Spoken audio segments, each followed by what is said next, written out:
A sinking ship. I'm Rebecca Lieb. I'm Jason Horton. And this is Ghost Town.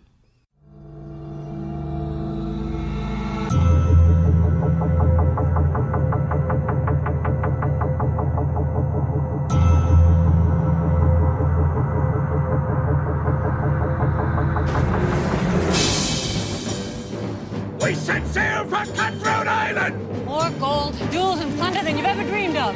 I'm gonna split you open. I really think that from now on we should be partners. 50-50. 60-40.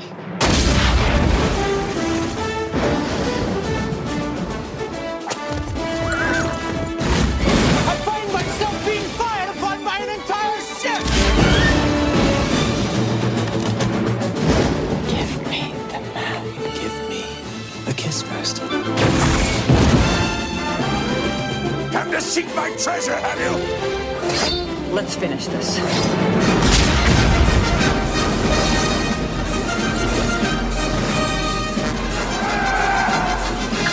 Surprise! Open fire!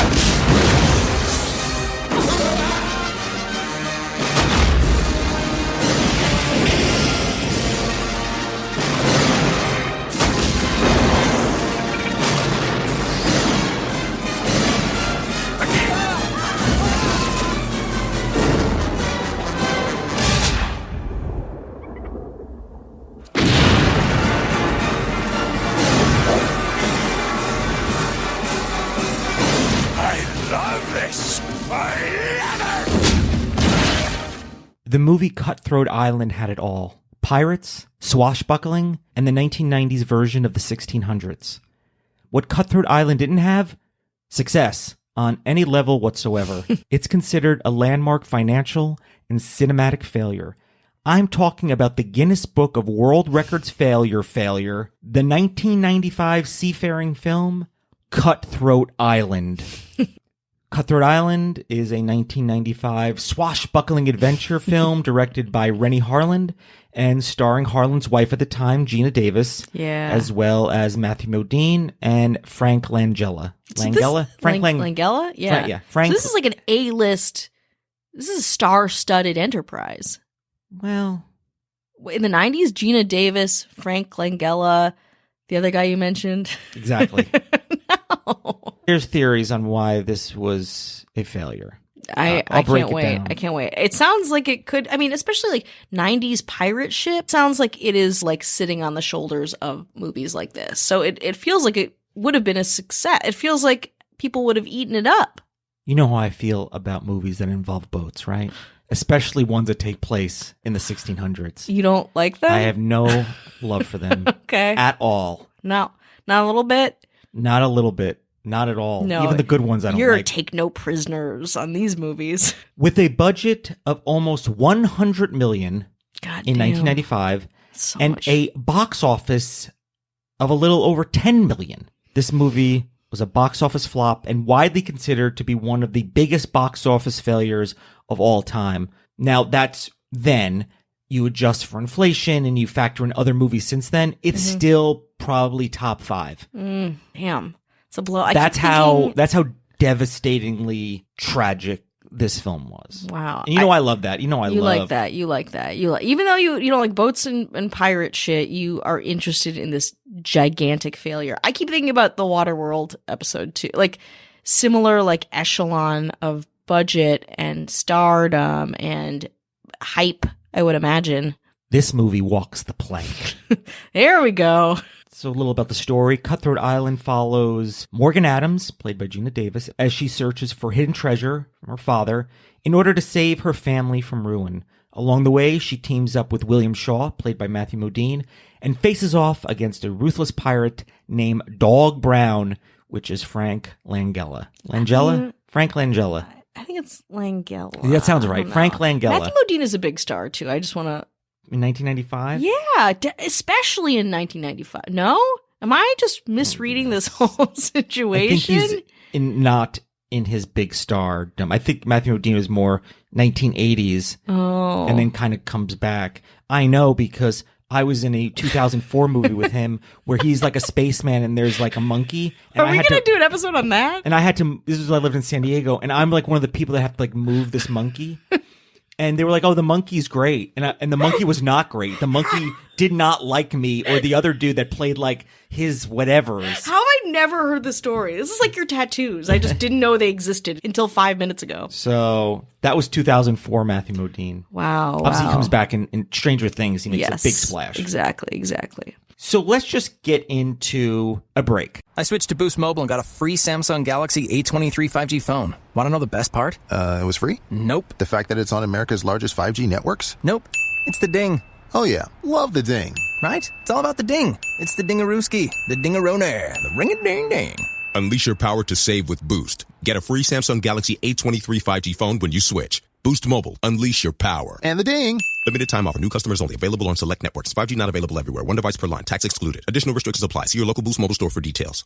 Now let's get into why the movie failed. Okay, because the recipe is for success. Yes, there's a lot of things happening at the time that are not necessarily the fault of people involved. Mm-hmm. One, it didn't get great reviews. It got pretty bad reviews. Bad source material. I can't imagine these people are like horrible actors. Probably just a bad They're not script. Horrible actors, and Rennie Harlan has made some decent movies. I just think even in 1995, pirate movies, I think we think of pirate movies like you mentioned Pirates of the Caribbean, which 2003 is when that would kick off. Yeah. And actually, I believe it made it kind of difficult because it's only 8 years later to make Pirates of the Caribbean because there's like tainted it. Look at the last big movies involving water at all. Yeah, not good. Bad. And they're costly. What other things did this director do? Well, one of the movies is actually what got me on this track was the 1996 movie The Long Kiss Goodnight. Oh yeah, which is huge. Pretty good. Pretty good. Yeah, I'll say it's a pretty good movie. It's a little wacky, but Gina Davis does a good job. He did Die Hard 2, Deep Blue Sea, Nightmare on Elm Street 4. Recognize these titles. I know that I've seen most of them. So that, considering the canon of what we usually talk about, like that seems big to me. Is it the kind of person who's like, okay, well, you made Cliffhanger and The Adventures of Ford Fairlane and a Nightmare on Elm Street movie has 100 million. Seems like a big jump. Yeah. Seems like a big jump. Yeah. So really, and might be debatable, Gina Davis can't carry a movie. Can't carry this movie. Oh, I mean, I agree with. I'm sure this movie is garbage, but Gina Davis, A League of Their Own. I mean, Beetlejuice was not arguably her, but she. But in League of Her Own, there's star. others. She's not. Is she? There's other. It's kind of ensemble. Isn't no, it? but she was in Thelma and Louise. Yeah, but she's not. There's still. Oh, that's so Susan hard. Sarandon. Yeah, that's she's such never a tough pill leading. To swallow here. Even Long Kiss Goodnight. Mm-hmm. It's her and Samuel L. Jackson. Yeah, she is the star of that. And she does a good job. I love her. Matthew Modine was not bankable. People, they were. I think it wasn't. Other big stars were like, "No, we're good." And Matthew Modine knew how to fence, sort of. So he was, and you just put that in his resume, like when you put on your, they're like, "Do you know French?" And you're like, "Sure do." He's probably available, affordable, serviceable, and I think he's a good actor. Yeah. Frank Langella. Did I finally say it right? Yeah, he's a name, but he's a little bit of a character actor. Like, totally. Kind of, you got to think of it. Do you want to go see the new Frank Langella movie? No, but I love it. There you go. Yeah, okay. Yeah. The genre wasn't really that popular. I know we're thinking things post Pirates of the Caribbean. And yes, there was Hook and Pirates, but a lot of those movies didn't necessarily do well. They're like iconic when we look back at them. Interesting, but it wasn't a landscape of like another jackpot. Yeah, well, I think about Lord of the Rings too, and this like combination of like history fantasy aesthetic too. And I guess that's really more early 2000s. So also Carolco, the production company, was already in trouble even before this movie was getting made, and they kind of overextended themselves, and MGM was in the middle of corporate buyout and really couldn't afford to market it well. And sometimes the marketing is a lot of it, and they couldn't make that happen. They also probably, I don't know if they overspent, but they spent a lot of money to make this movie. Probably saved a little money on having Matthew Modine over Michael Douglas, who is going to be do it. And he's, 95. Yeah, he's, pretty, and it's another name. Absolutely. There was a lot of factors that had really nothing to do with them. It actually made Carolco go bankrupt, this movie. Oof. And it is one of the most notorious box office bombs in cinema history. It was in Guinness Book of World Records as the one. Obviously, that changes as time goes on. Now we're, 20 plus years. Yeah. I don't even know how many years. 20 Big plus old years. flops. Yeah. We got big old flops. Now, is it as bad as it sounds as a movie, to be fair? 39% on Rotten Tomatoes. I think people look at it and they're like, some people are like, it's fun. It's good. It's a 1995 good, fun movie. I remember liking it. A lot of people, when they talk about it, I look at the dialogue. I remember getting dropped off from my mom when I was 13 years old. I really liked it. Okay, Yeah. well, I mean, there's a lot of things I liked when I was 13 that I still do. Yeah, nostalgia doesn't like dictate taste. But the movie itself isn't as bad probably as the failure it was. But sometimes when the failure comes first, it kind of seeps into the content of the movie. I watched a little bit of it. Again, really Matthew Modine and Gina Davis don't have that period piece vibe. Yeah. They're literally just kind of like, Gina Davis is like, I'm talking like Gina Davis. Hey, my father needs that map. And it's not her acting, but she's just really, Frank Langella has a character actor. So He's always like intense. He's intense. Yeah. Matthew Modine's like, my hair's floppy Yeah. and I got to walk the plank. So it's wrong place, wrong time, wrong people, wrong movie. And the reason I initially got into this is like what people are like, what happened to Gina Davis's career?